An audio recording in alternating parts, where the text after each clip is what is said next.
Online teaching કોમ્પ્યુટરમાં આપનું હાર્દિક સ્વાગત કરું છું. આજે આપણે પેઇન્ટ બ્રશની અંદર ગ્રીડ લાઈન હોય એ બનાવવી હોય તો કેવી રીતે બનાવવી એના વિશે વાત કરીએ. તો સૌથી પહેલા શેપ લઈ લેશું રેક્ટેંગલ.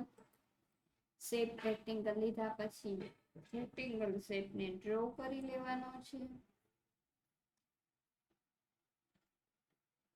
રેક્ટેંગલ શેપ ડ્રો થઈ જાય પછી એની લાઈન છે એથી જાડી પાતળી જેવડી રાખવી એવી રાખી લેવાની. ત્યારબાદ સિલેક્ટ બટન ઉપર ક્લિક કરવાનું અને આને સિલેક્ટ કરી લેવાનું.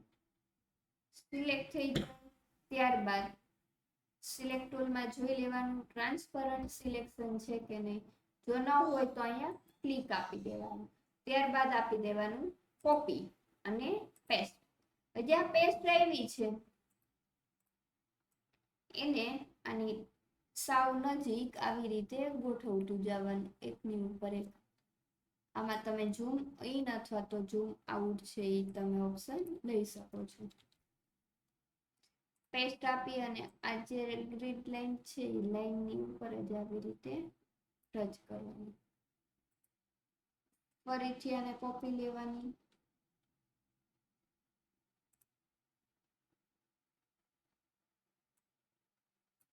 કંટ્રોલ સી અને ઝૂમિંગ કરી અને કંટ્રોલ વી એટલે કે પેસ્ટ આપી દેવાનું.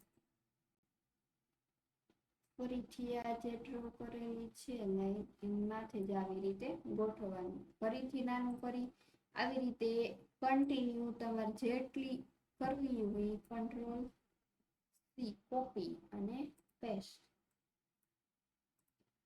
આવી રીતે ગોઠવતું જવાનું છે.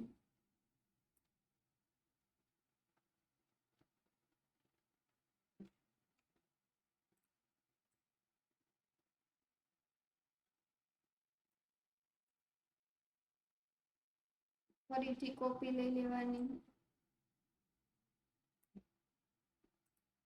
અને ઝૂમ આઉટ કરી અને પેસ્ટ આપી દેવાની.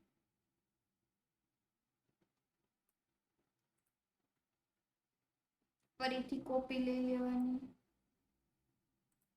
પેસ્ટ.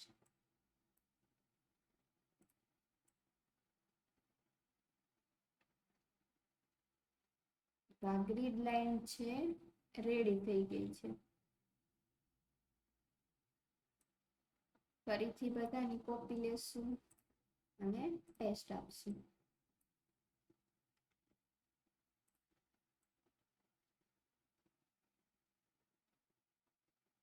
હવે જુઓ આ જે ગ્રીડ લાઈન હતી એ ઊભી છે. હવે એવી જ રીતે જો તમારે આડી ગ્રીડ લાઈન કરવી હોય તો આ જેટલું છે એટલું બધું એકસાથે તમે એને કોપી લઈ લેશો. કોપી અને પેસ્ટ. હવે જે આ પેસ્ટ કરેલી છે એને આપણે રોટેટ કરી દેશું.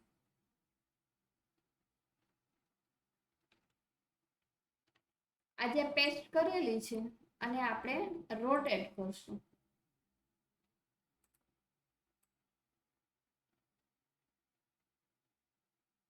એટલે કે આડી કરી લેશું.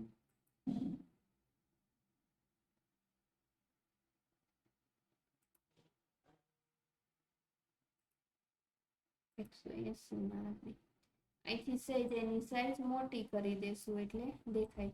હવે જે આ ગ્રીડ લાઈન આડી કરેલી છે ને આડી ગ્રીડ લાઈન છે એ ઊભી ગ્રીડ લાઈન ઉપર આવી રીતે મૂકી દેવાની રહેશે.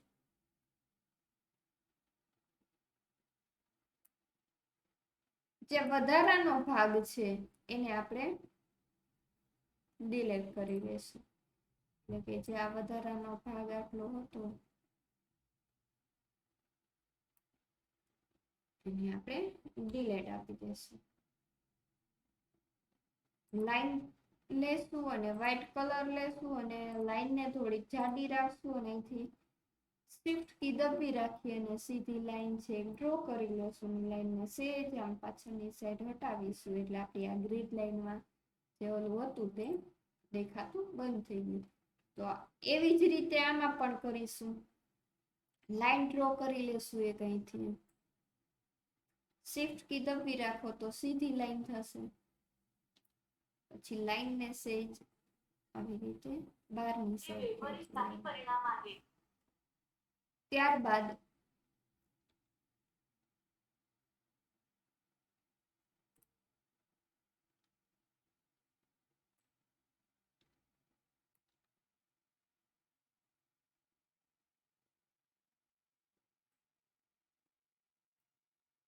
એવી જ રીતે આડી લાઈન એક ડ્રો કરી લેશું. આવી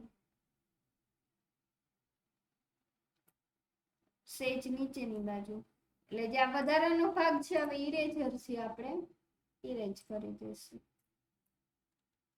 ડિલીટ કરી દઈશું ટૂંકમાં. તો ગ્રીડ લાઈન આપણી પાસે તૈયાર છે. Thank you.